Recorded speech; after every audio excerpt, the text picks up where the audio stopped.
አንተ ግን በጣም ጨካኝ ሰው ነህ። የልብን ሁሉ ከሰማ በኋላ ዝም አልከኝ አይደል? አንዴ ርብቃ፣ እኔ እኮ አልተውኩሽም። ምን ሆነሽ? ምን መሰለሽ ርብቃ። ምንድን ነው እሱ? ንገረኝ። እኮ ልነግርሽ ነው። ይኸውልሽ ትልቋ ችግር ማን ሆነች ታውቂያለሽ? የትርሲት እናት ሂሩት ናት። ቆይ ያች አሮጊት ደግሞ እንዴት ነው ችግር የምትሆኑበት? ርብቃ እንደዛ ብለሽ እንዳታስቢ። ሴትዮዋ በጣም ከባድ ሴት ነች። በጣም እሱን አውቃለሁ፣ ግን ደግሞ እንዴት ችግር ልትሆንብን እንደቻለች ነው ያልገባኝ። ምን መሰለሽ ርብቃ፣ ሂሩት ትርሲትን እየመከረቻት። እሷ ደግሞ ምን ብላ ነው የምትመክራት?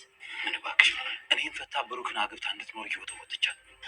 አሀ እንደዛ ነው እንዴ? አባዬ ምን ሆኖ ነው ወደ ኋላ የቀረው? ጋሼ እኮ ዛሬ አይመጣም። ምን ማለት ነው አይመጣም ማለት? ዛሬ ሆስፒታል ነው የሚሄደው። ለዛ ነው ያልመጣው። ምን ብቻውን ነው እዛ የሚያድረው? አዎ ብቻውን ነው የሚያድረው። ቆይ እናንተ ሰዎች ግን ጤነኛ ናችሁ እንዴ? ምን ነው ምን አጠፋን? ቆይ እንዴት ነው ትናንትና ላወቃቸው ሴት ይሄን ያህል መስዋዕት የምትከፍሉት? ሚጣ የምርሽ ነው የምታወሪው? አዎ የምሬን ነው። አይ እኔ ከአንቺ እንደዚህ አይነት ንግግር አልጠብቅም። ቆይ እሺ በጣም ይቅርታ ብሩኬ። አሁን በቃ ምንም ነገር መስማት አልፈልግም። ማገር ነው። በቅናት የተነሳ ቀንድ እንዳታበቂ። አንቺ ራስሽ ቀንድ እንዳታበቂ እሺ። የማላውቅ ይመስልሻል እንዴ ብሩክን እንደምትፈልጊው? እሱ አንቺ የሚመለከትሽ ጉዳይ አይደለም። አይ እንዴ ገና በጠዋቱ የምታፈጭብኝ ብዬ ነው። ይቅርታ እንድታደርግልኝ እስክትነሳ እየጠበኩ ነበር። አንቺ ደግሞ እንደው እውነቴን ነው ብሩኬ፣ በጣም ይቅርታ። እሺ ይኸውልሽ፣ ሁለተኛ ግን እንደዚህ አይነት ነገር እንዳይደገምሽ። እሺ ብሩኬ፣ አይደገምም። እንኳን ደህና መጣችሁ። ካያ ድራማ በክፍል 21 ላይ ይህን በመሰለ መልኩ አቀርብላችኋለሁ። ከክፍል 21 ከመሄዳችን በፊት ክፍል 20 ምን አስተናገደ፣ በክፍል 20 ምን ስተመለከትን የሚለውን ወደ ኋላ ቀንጨብ አድርጌ ያቀርብላችኋለሁ። በክፍል 20 ላይ እንግዲህ እንዳያችሁት ሚኪ በአሁኑ ሰዓት አንድ ሴራ ጠንስሶ ነበርና ያንን ሴራ ብቻውን መወጣት ስለማይችል አሁን ላይ ርብቃን ለዚህ ሴራ ምቹ እያደረጋት ይገኛል። አሁን ይህንን ሴራ አብራ ለመቀላቀል ያሰበች ትመስላለች። ምክንያቱም ርብቃ በጣም ኃይለኛ እንጂ የዋህ እንደሆነች በደንብ ጠንቅቀን ሁላችንም እናውቃታለን። ግን ርብቃ ይህንን ነገር ለማድረግ ወደ ኋላ አትልም። ምክንያቱም ብሩኬ በሷ ውስጥ ያለ ሰው ስለሆነ በብሩኬ ምንም አይነት ነገር መደራደር እንደማትችል ጠንቅቆ ያወቀው ሚኪ ስስ ጎኗን በማየት አሁን ላይ የትርሲት እናት ይሄንን እያደረገች ነው በማለት በሹክሹክታ እንግዲህ ነገሮችን ሲነግራት ነበረ። እሷም የብሩኬን ጉዳይ ምን አድርሰህልኝ ነው የኔን የልቤን ሁሉን ነገር አዳምጠ ከጨረስክ በኋላ አንተ ግን ዝም አልከኝ፣ በጣም ትገርማለህ፣ ምን አይነት መጥፎ ሰው ነህ ብላ ወቀሳ ስታቀርብበት ርብቃ እሱም ነገሮችን ትቶ አልፎ ለመሄድ እየሞከረ ነበር። በስተመጨረሻም አሁን ላይ እኮ ችግር የሆነብኝ እኮ የትርሲት እናት ናት። የትርሲት እናት በጣም መጥፎ ሰው ነች፣ ታውቂያለሽ አይደለም ወይ ሲል እኔ አውቃለሁኝ፣ ግን ደግሞ ከኔ ጉዳይ ጋር ምን ያያይዘዋል በማለት እሷን መልስ ብትሰጠውም ግን ደግሞ ይሄንን ነገር እያደረገች ያለችው እሷ ናት። በእኔም ባንቺም ህይወት ላይ ገብታለች። እኔም ኑሮዬን እንዳልኖር ትዳሬን እንዳልኖረው እያደረገች ነው። አንቺም ብሩኬን እንዳታገኝ እያደረገች ነው። ደግሞ እሱ ከምን አገናኘው ብላ እሷም ጥያቄዋን ስታስከትልበት አይ ይሄ ሁሉ የሆነው በትርሲት እናት መሰረት ነው። ምክንያቱም አሁን ላይ ትርሲት እኔን ፈታ ብሩኬን አግብታ እንድትኖር እናቷ እየጨቀጨቀቻት ነው። አንቺም እንግዲህ ብሩኬን ሳታገኝ ትቀሪያለሽ፣ እኔም ደግሞ እሷን ከእሷ ጋር ሳልሆን ልቀር ነው፣ ህልማችን ሁለታችንም ላንኖረው ነው በማለት ለትርሲት የተሰማውን ነገርና በትርሲትና በሱ መካከል ያለውን ልዩነት ሊኖር እንደሚችልና እንዲሁም ደግሞ ብሩኬ ከእሷ ጋር ተጠቃሎ ከኖረ ብሩኬ የርብቃ መሆን እንደማይችል አስጠንቅቆ እየነገራት ነበር። እሷም ስሜታዊ ሆና አሳያታለሁ፣ በቃ በሀሳብ ተስማምቻለሁ፣ ምን ብናደርግ ይሻላል የሚለውን ሁለታቸውም እንግዲህ እየተመካከሩበት ይገኛሉ ማለት ነው። እጅና ጓንት ሆነዋል ሚኪና ርብቃ። አሁን ላይ ሚኪና ርብቃ ሚኪ እንግዲህ የምናውቀው ከሆነ ከዚህ ቀደም ብዙ ስራዎች ሰርቷል። ምክንያቱም በጣም በአደገኛ ሁኔታ መጥፎ ስራዎችን ሲሰራ አይተናል። በዚህ ገጸ ባህሪ ውስጥ ከከተታት እሷን በጣም ሀርድ ነው። ምክንያቱም የዋህና ለስላሳ ናት ርብቃ ማለት ነው። ይሄ ኃይለኝነቷ ከዚህ በኋላ በእንደዚህ መልኩ ከቀጠለ የትርሲትን እናት ምን ልታደርጋት ትችላለች? ከባድ ነው። ከዚህ ቤት ጨርቋን አስጥለሽ ብን አድርገሽ አስጠፊልኝ በማለት እንግዲህ ሚኪ ነገሮችን ጀምሯል ማለት ነው። ሁለታቸው ተስማምተዋል። አሁን ትርሲትና እንዲሁም ደግሞ ርብቃም ያጋጫቸው ጉዳይ ነበረ።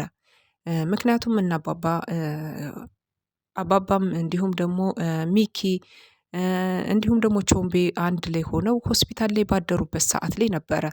በዛ ሰዓት ላይ እንግዲህ ሁለታቸው ደክሟችኋልና አባባም እኔም ላሳርፋችሁ እናንተም ሂዱ በማለት እንግዲህ ልዕልት ከተኛችበት ሆስፒታል አባባም ለማደር ተስማምተው የሚለብሱትን ልብስ ሰጠዋቸው ወደ ቤት ተመልሰው ነበረ።